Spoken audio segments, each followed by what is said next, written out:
Hi guys, thought we'd talk today a little bit about 8mm Nambu and how to reload it on the cheap. So if you look into this, you can find that it is actually quite pricey for molds and dies and whatnot. But we are going to approach this from having some resources, meaning I have a lathe, I have a mill. If you don't have that, I'm sure you know somebody that does. So some donuts, a little bit of good cheer, probably get you in the places you need to be. So having said that, first thing I did was we bought a used RCBS bullet mold. That is a 30115. That's not the only mold that'll work, but that was one that we found for cheap. So that mold is a little bit undersized. It's a little bit heavy. Those are problems that we can address. We can work with that. The thing that I am doing is, you can see we just went with a straight bore. I powder coat. I do not need lube grooves. As a result, we can just go straight. We don't have to get fancy with that. And when you do that, this is what you end up with. And that guy will weigh about 120 grains. That is over our target. And if I can hold these, if I can hold them correctly, you can see, perhaps, maybe not. Let me get a finger on there. No, they're not going to cooperate. But what you'll notice is the green bullet is a little bit shorter than the silver bullet. And that's because we wanted to lighten that thing up to 100 grains. So we took 82 thousandths off the top of that mold. And when you do that, you will get yourself 100 grain, 323 bullet. We actually swage those to 323. I think we cut the mold at 324, 325. Then we swage them down. Now, some guys will swage down smaller than that. That's kind of a function of the rifling that you're looking to match. So take your pick there. What number is the right number for you? That puts you in a place to have bullets cheap, a used mold, modified, 35 bucks. We've got projectiles. The next thing is you need some cases.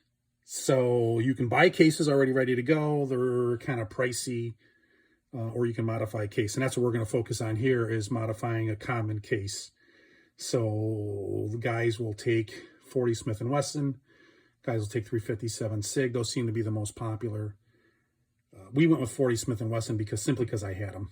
No other reason. I will say this: the last gun show, I bought 500 more for 15 bucks. So I think that was the right case idea for us, is to figure out how to make those work. Now, I see a lot of videos where guys are talking about them, and they're not annealing these things. And I gave that a whirl, and I had zero luck doing that. So I couldn't tell you how to do it without annealing. I've talked to somebody else for that. But for me, we anneal them. And once we started annealing them, we had great success. Having said that, you will also find that most guys, for the die, are using a 30-30 die. And they're also just swaging the case down. So they're still having to go buy a $200 Nambu reloading die, but they're just swaging the base of the case down that couple of thousandths you need for Nambu. And it makes more sense to me to go 32 special, because 32 is pretty much 8mm. That's where you want to be at. So this die here is 32 special. And that makes a lot more sense to me, and that's why we went with that direction. So having said that, when you're using a 30-30 or 32 special, you're going to take that case and you're going to shove it way up into that die. So guys will take like a little flat plate or a hardened washer, thin washer, something along those lines, to get that job started. I just said, I'm going to make a little piece here. And the reason I did that is because I put a little divot here. And it's kind of like my pseudo shell holder. It centers up the case. It kind of makes it, more of a no-brainer. Makes it easier. It automatic centers it up. So you shove that up in there, and the next step you'll see guys will take washers or nuts and they'll stack them up. And there's nothing wrong with that. I just felt it was easier to make spacers. So I just made a series of spacers. And the reason you're using the spacers is you're maximizing the leverage on your press. You know, you get the maximum lever at the bottom of the handle stroke, which is the top of the ram stroke. So if you try and do it all in one shot, it's way, way hard on you and the press. So you'll see we've got quite a bit of spacer there, the last one. That's like 3/4 of an inch. We're talking that range. The next step is you got to get the case out of this die, because you've now shoved it completely up in there. You've done all the neck forming, and you'll see guys take a hammer and a punch and pop it out.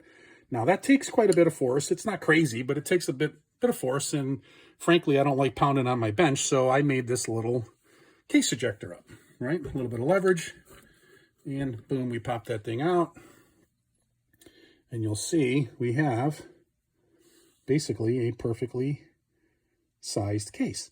Now, when you neck that down, that will get a little bit thicker, and in my case, it was, you know, more thickness than I was looking for, so I did come back and take a 312 reamer to this case, and that also kind of unifies them and makes it my trimming pilot work consistently. So that was, you know, that was not a big deal step to do.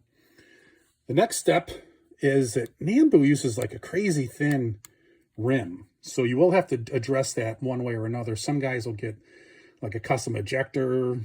You know, I wasn't looking to modify anything, so I just chuck these up in a collet and we machine those down to the Nambu size. You will also notice that the primer pocket's gonna tighten up a few thousandths. So we did go ahead and open those back up. So now you've got a piece of brass that's ready to be reloaded. And we took a 38 special die. I had a few extras of these laying around. And I took that cedar and I machined that.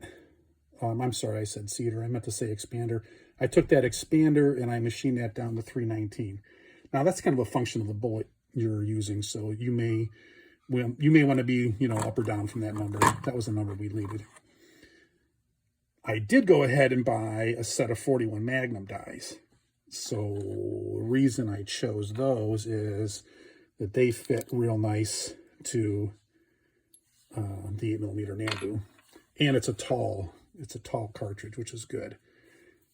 Now, to do the bullet cedar, I took a regular center drill and I just hand ground it to kind of mimic that bullet shape. It doesn't have to be perfect. This one's pretty close. It doesn't look like much, but once it's spinning, it actually cut a really nice shape. It fits really well to that bullet. The next die you're going to take is the crimp die, where you can see I put a ring in there, and I sized that ring to give me like a 343 crimp. Now, the reason, again, we use that tall 41 Magnum cartridge is it makes it real easy for our insert, and I can use an extra long insert, and I threaded the inside of that insert 5/16/18, so you can pull that out if you want to make any changes later on, or if it wears out or whatnot. So, having said all that, that is pretty much the cheapest way you're going to do this, as far as I can tell. I mean, I spent $35 for the mold. I spent $19 for the 41 mag dies. I had the 32 special die. I had the 38 die. But there you have it. I mean, you're talking $50-$60 in stuff versus guys spending $400 or $500. So yeah, you are going to need access to some tools. Some donuts and some cheer may go a long way to get you where you want to go. Or spend the money, either way. But have fun, guys.